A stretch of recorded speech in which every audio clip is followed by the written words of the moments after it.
Hello everyone, welcome to career information. Bank of Maharashtra में specialise officer scale 1 और scale 2 के post के लिए रिक्रूटमेंट निकला है। ये जो रिक्रूटमेंट का स्टार्टिंग डेट है ये 1 तारीख से आप फॉर्म फिलअप कर सकते हो। ऑलरेडी 2 दिन हो चुके हैं, 19 तारीख तक आप फॉर्म फिलअप कर सकते हो। अप्लाई ऑनलाइन का लिंक मैंने डिस्क्रिप्शन में आपको प्रोवाइड कर दिया, आप जाके क्लिक करके आपको डायरेक्टली अप्लाई करना है। उससे पहले यहाँ पे कौन सी अलग अलग पोस्ट है वो सारी चीज़ें मैं आपको इस वीडियो में बताऊंगा। क्या क्या एलिजिबिलिटी क्राइटेरिया है, कुछ टेक्निकल कुछ नॉन टेक्निकल पोस्ट है, कुछ एक्सपीरियंस तो कुछ फ्रेशर्स के लिए पोस्ट है। लगभग 190 टोटल पोस्ट है। और इसका जो रिक्रूटमेंट नोटिफिकेशन है वो भी मैंने डिस्क्रिप्शन में दे दिया है। तो चलते हैं अभी इनका जो मेन रिक्रूटमेंट नोटिफिकेशन है उसकी ओर। तो टोटल 190 वैकेंसीज है, 5 अलग अलग पोस्ट है। 5वीं पोस्ट में बहुत अलग अलग पोस्ट में डिवाइड किया है। तो जो भी स्केल 1 के लिए अप्लाई करने वाले हैं उनका एज 20 से 30 होना चाहिए, बाकी SC ST +5 और OBC +3। और जो स्केल 2 के लिए अप्लाई करने वाले हैं वो लोग 25 से 35, उसमें भी आपका +5 और +3 रहेगा। तो सबसे ज़्यादा जो पोस्ट है वो है आपका एग्रीकल्चरल फील्ड के लिए ऑफिसर्स, जो है एग्रीकल्चरल फील्ड ऑफिसर्स, वहाँ पे आपकी लगभग 100 वैकेंसीज है। कैटेगरी के हिसाब से आप अपनी जो है उसके हिसाब से आप चेक कर लो। उसके बाद में सिक्योरिटी ऑफिसर्स के 10, लॉ और पर्सनल ऑफिसर्स जो स्केल 2 के ही पोस्ट है वहाँ पे 10-10। उसके बाद में IT सपोर्ट एडमिनिस्ट्रेटर की 30। उसके बाद में DBA के लिए 3, विंडोज एडमिनिस्ट्रेटर के लिए लगभग यहाँ पे 12 वैकेंसीज है। उसके बाद में प्रोडक्ट सपोर्ट इंजीनियर की 3, नेटवर्क एंड सिक्योरिटी एडमिनिस्ट्रेटर की 10 और ईमेल एडमिनिस्ट्रेटर की 2 जगह है। तो टोटल 190 वैकेंसी से। बाकी एज क्राइटेरिया आप चेक कर लो, स्केल 1 और स्केल 2 के लिए मैंने ऑलरेडी आपको बता दिया है। तो चलते हैं सबसे पहले पोस्ट की ओर, वो है आपका एग्रीकल्चरल फील्ड ऑफिसर। इसमें एलिजिबिलिटी क्राइटेरिया क्या है, तो आपका 4 साल का ग्रेजुएशन एग्रीकल्चर हॉर्टिकल्चरल, या फिर आपका food technology, agricultural engineering, agricultural biotechnology, बहुत अलग अलग यहाँ पे, यस, डेयरी डायरी टेक्नोलॉजी। उसके बाद में सेरिकल्चर। तो अलग अलग यहाँ पे स्ट्रीम दी है। अगर आपका इन सब स्ट्रीम में से कोई भी स्ट्रीम में आपका अगर ग्रेजुएशन है और 60% एग्रीगेट है, और अगर आपका 55% एग्रीगेट है SC ST, तो भी आप अप्लाई कर सकते हो। एज क्राइटेरिया मैंने बता दिया है। 3 साल का बॉन्ड पीरियड रहेगा, 2 इयर्स का प्रोबेशन पीरियड रहेगा, परमानेंट जॉब है। उसके बाद में इसका जॉब प्रोफाइल भी दिया है। तो सबसे पहला जो पोस्ट है वो है फ्रेशर्स के लिए। अगर आप एक्सपीरियंस है तो भी अप्लाई करो, लेकिन फ्रेशर्स के भी लोग अप्लाई कर सकते हैं जो लोग फ्रेशर्स हैं। उसके बाद में नेक्स्ट जो पोस्ट है सेकंड, वो है आपका स्केल 2 के लिए, जो सिक्योरिटी ऑफिसर से, जो भी 5 साल का एक्सपीरियंस जिनको इंडियन आर्मी मतलब ऑफिसर उन्होंने अगर काम किया है below the rank of the captain, तो वो लोग अप्लाई कर सकते हैं। Same in Indian navy, Indian air force भी वो लोग अप्लाई कर सकते हैं। इसमें भी आपका 1 ईयर का प्रोबेशन पीरियड रहेगा, 2 इयर्स आपका बॉन्ड रहेगा। और यहाँ पे इन्होंने जॉब डिस्क्रिप्शन दिया है, तो एक बार आप चेक कर लो। नोटिफिकेशन मैंने दे दिया है, तो ताकि आप जो भी पोस्ट के लिए अप्लाई कर रहे हो तो उसको आपको पूरा इसका डिटेल में नॉलेज चाहिए, क्योंकि इंटरव्यू के टाइम पे आपको काम में आएगा। उसके बाद में लॉ ऑफिसर्स का जो पोस्ट है स्केल 2 का, यहाँ पे आपका 60% चाहिए लॉ डिग्री या बैचलर डिग्री इन लॉ चाहिए आपका 60%, या फिर 55% SC ST वालों के लिए। उसके बाद में डिजायरेबल ये है कि आपका नॉलेज चाहिए banking law, company law, labour law, ये सारी कॉन्स्टिट्यूशनल लॉ, इसमें आपको आपको नॉलेज चाहिए। यस, कंप्यूटर एप्लीकेशंस का भी आपको नॉलेज चाहिए। उसके बाद में इसमें जो एक्सपीरियंस है इसेंशियल, वो है आपका 5 साल का एक्सपीरियंस एज ए एडवोकेट और as a law in the legal department of bank, financial institution, company, legal associate, legal consultant. Okay, यहाँ पे आपका अगर एक्सपीरियंस है तो ये आप अप्लाई कर सकते हो 5 साल तक का। 25 से 35 है, जैसे मैंने बताया स्केल 2 की पोस्ट है। ओके, उसके बाद में नेक्स्ट जो पोस्ट है वो है HR पर्सनल ऑफिसर स्केल 2 का। यहाँ पे भी आपको 3 साल का एक्सपीरियंस चाहिए as a HR manager officer in schedule commercial bank, या फिर PSB, सेंट्रल, स्टेट, या फिर रेपुटेटेड अगर प्राइवेट ऑर्गेनाइजेशन में भी है और अच्छा खासा वो मतलब बड़ा ऑर्गेनाइजेशन है तो भी चलेगा। इसमें जो है ग्रेजुएट प्लस आपका 2 साल का पोस्ट ग्रेजुएट डिग्री।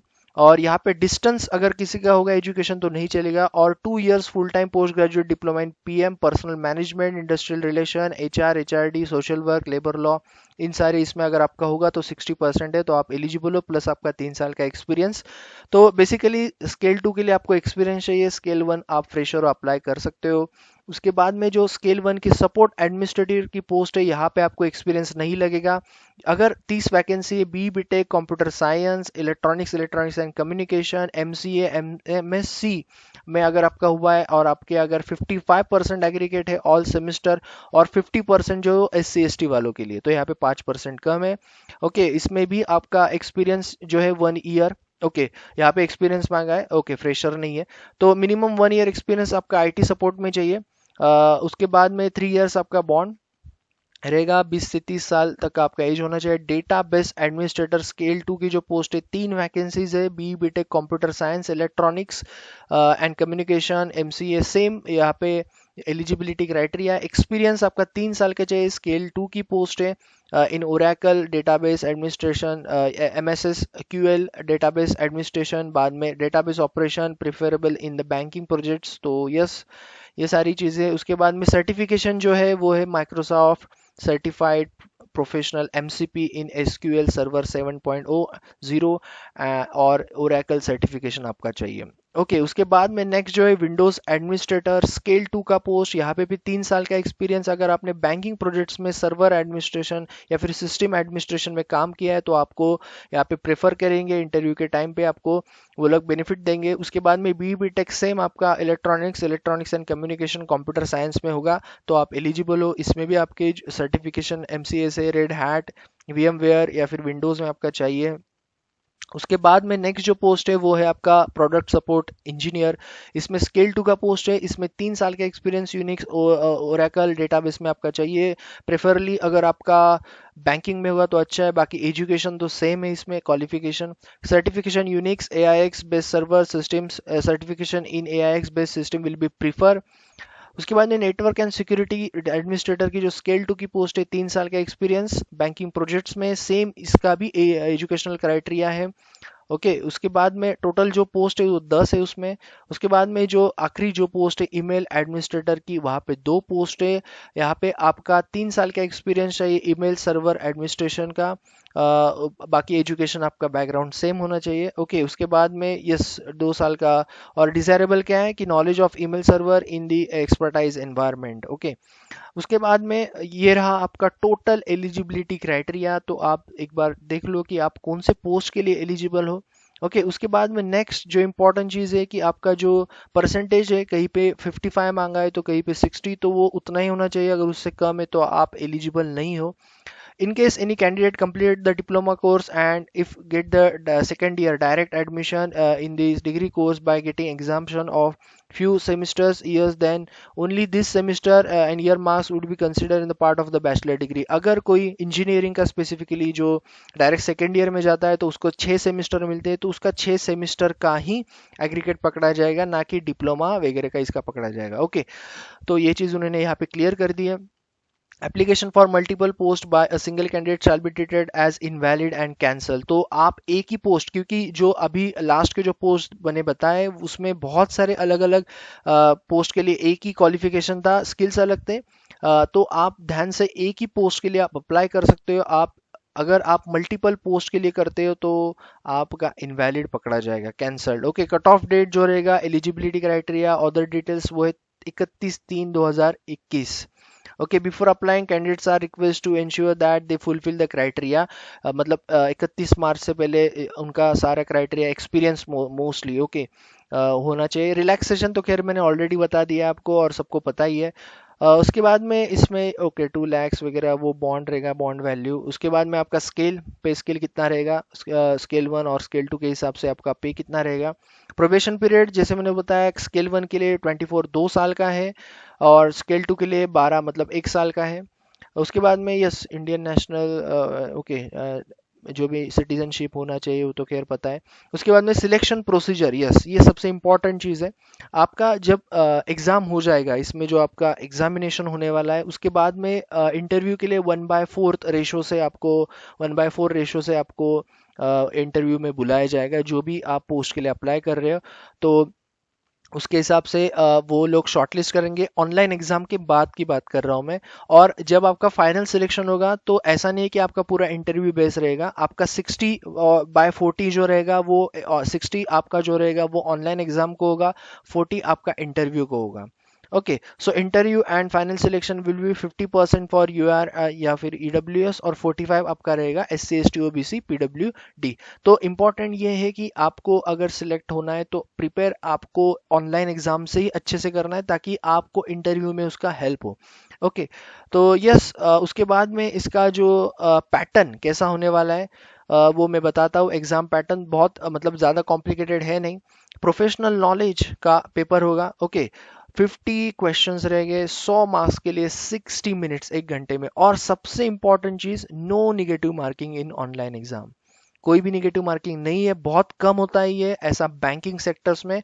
और 50 क्वेश्चंस 100 मार्क्स। ओके, इसमें आपको मैक्सिमम मार्क्स लेने क्योंकि 60% आपके मार्क्स कंसीडर होंगे फाइनल सिलेक्शन में भी। ओके, तो इसके जो सेंटर्स है वो स्टेट वाइज यहाँ पे दिए हैं, तो आप जाके चेक कर सकते हो। ओके, और जो भी आपके नज़दीक में है आप वहाँ पे आप फॉर्म फिलअप कर सकते हो, वो सेंटर आप डालो। उसके बाद में फोटोग्राफ लगता है, सिग्नेचर लगता है, लेफ्ट थंब और हैंड रिटन, जो बैंकिंग सेक्टर का आजकल मतलब वही है फॉर्म फिलअप क्राइटेरिया। उसके यस, ये आपका है, आपका जो हैंड रिटन। ओके, तो आप यहाँ पे आपका नाम लिख के इसको हैंड रिटन में आप स्कैन कर लो। लेफ्ट टर्म हैंड रिटन और आपका फोटोग्राफ और साइन आप फॉर्म फिलअप करते टाइम याद से आपके पास चाहिए। उसके बाद में इसका जो फीस है वो 1180 for the U R OBC, S C S T के लिए 118। ओके, एप्लीकेशन प्रोसीजर खैर मैंने ऑलरेडी आपको लिंक दे दी है, प्रोवाइड कर दिए, तो आपको क्लिक हियर फॉर रजिस्ट्रेशन पे सिर्फ क्लिक करके आपको रजिस्ट्रेशन करना है। उसके बाद में आपको फॉर्म फिलअप करना है। बस वो चार चीज़ें आपके हाथ में होनी चाहिए कि आपको जो अपलोड करनी है। ओके, वो इंपॉर्टेंट है। 19 आप इसका लास्ट डेट है। ऑनलाइन एग्जाम का कोई डेट आया नहीं है, आ जाएगा तो आपको ये चैनल पे मैं तुरंत दे दूंगा इसका जो भी अपडेट रहेगा। ओके, तो मेरे ख्याल से अभी सारी जो इंपॉर्टेंट चीज़ें थी, मेनली एलिजिबिलिटी क्राइटेरिया और कितने पोस्ट को आप अप्लाई कर सकते हो, मेनली बहुत बच्चे पूछ रहे हैं, तो आप एक ही पोस्ट के लिए अप्लाई कर सकते हो as per the notification.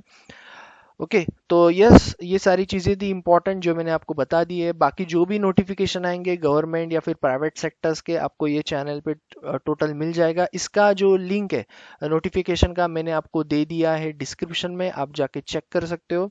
Okay, और yes, thank you all and all the best, subscribe the channel.